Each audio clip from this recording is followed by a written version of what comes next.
ये बच्चे लोग स्कूल जाते हैं पढ़ने के लिए, कॉलेजों में जाते हैं पढ़ने के लिए, क्या प्राप्त करने के लिए जाते हैं? एक ऐसा ज्ञान प्राप्त करने के लिए जाते हैं जो इनके जीवन में उपयोगी होने वाला है। कहीं ना कहीं तो जाना ही पड़ता है। आप अपने बच्चों को ले जा करके स्कूल कॉलेज में विद्यालयों में भर्ती करा देते हैं। उसका उद्देश्य क्या है? उसका उद्देश्य है कि इनके पास जो ज्ञान नहीं है वह ज्ञान इन्हें प्राप्त हो। उसी की प्राप्ति के लिए उन्हें भेजा जाता है। इसी तरह से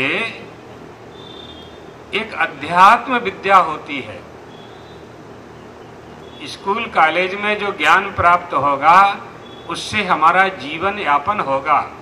हम अर्थकरी विद्या प्राप्त करेंगे, पद प्राप्त करने वाली विद्या प्राप्त करेंगे, व्यापार करने वाली विद्या प्राप्त करेंगे, ज्ञान विज्ञान को प्राप्त करने वाली विद्या प्राप्त करेंगे। इसके अतिरिक्त एक अध्यात्म विद्या होती है। अध्यात्म विद्या को प्राप्त कराने के लिए, करने के लिए गुरु की आवश्यकता पड़ती है। गुरु अपने देहात्मवादी शिष्य को अध्यात्मवादी बना देता है। अर्थात गुरु शिष्य को यह बताता है कि बेटा, तुम्हें मनुष्य की देह क्यों प्राप्त हुई है, ये शरीर क्यों प्राप्त हुआ है, मनुष्य का शरीर क्यों प्राप्त हुआ है, अच्छे माता पिता कैसे प्राप्त हुए हैं, धन संपत्ति कैसे प्राप्त हुई है, और सभी को सब कुछ एक सा कैसे प्राप्त नहीं हुआ है। अब प्रश्न उभा થાય છે कि नहीं? अनेकता कहाँ से आती है? बहुलतावाद कहाँ से आता है? विविधता विचित्रता कहाँ से आती है? वो कौन सृष्टि को करने वाला है, सृष्टि की रचना करने वाला है, जिसने कौआ को काला बनाया है, पोपट को हरा रंग दिया है, मयूर के पंख में नाना प्रकार के चित्र विचित्र रंग भर दिए हैं।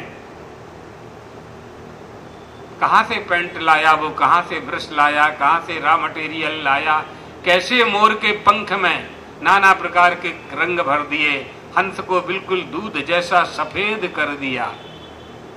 मयूराश्चित्रिता ये न, मयूर के पंख में रंग कहाँ से आ गए हैं? है तो कोई, इस विचित्र सृष्टि का रचना करने वाला कोई है। उसे जानना ही अध्यात्म विद्या का फल है। उसे जानने के लिए आप किसी कल कारखाने में नहीं जाएंगे। कल कारखाने फैक्ट्री में जाएंगे, वहाँ जो उत्पादन हो रहा है, अर्थात जो वस्तु वहाँ जनरेट हो रही है, उसका ज्ञान आपको प्राप्त हो जाएगा। वह प्राप्त करना है तो वहाँ जाना सही है, जाना चाहिए। लेकिन संसार सागर से पार होने की जिज्ञासा यदि मन में हो जाती है तो फिर किसी ऐसे योग्य गुरु के पास ही जाना पड़ेगा। जैसा अभी आपने कहा, ब्रह्मचारी जी ने कहा, श्रोत्रियम ब्रह्मनिष्ठम। श्रोत्रिय माने अध्ययन श्रुतार्थ संपन्नम, जिसने समस्त 14 विद्याओं का अध्ययन कर लिया है।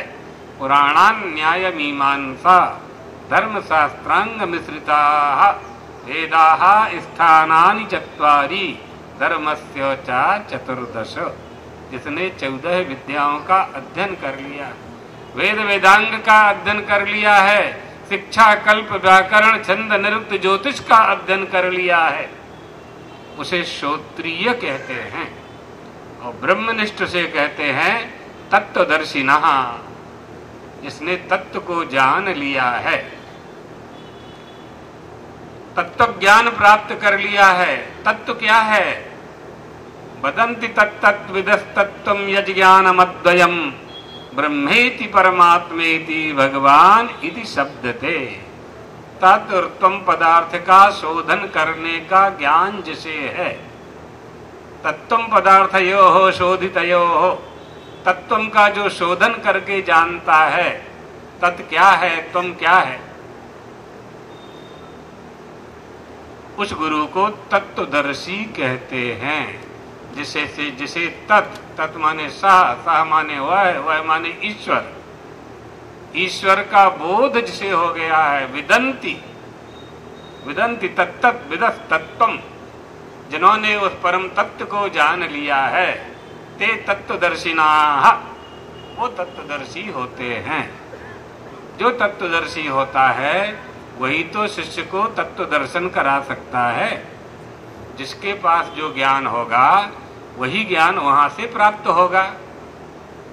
किसी आपको धन चाहिए तो धनी पुरुष के पास जाना पड़ेगा, ज्ञान चाहिए तो ज्ञानी पुरुष के पास जाना पड़ेगा, बल कैसे आएगा तो बली पुरुष के पास जाना पड़ेगा, रोग को दूर करना है तो वैद्य के पास जाना पड़ेगा, एक स्थान से दूसरे स्थान पर जाना है तो किसी न किसी साधन की आवश्यकता पड़ेगी।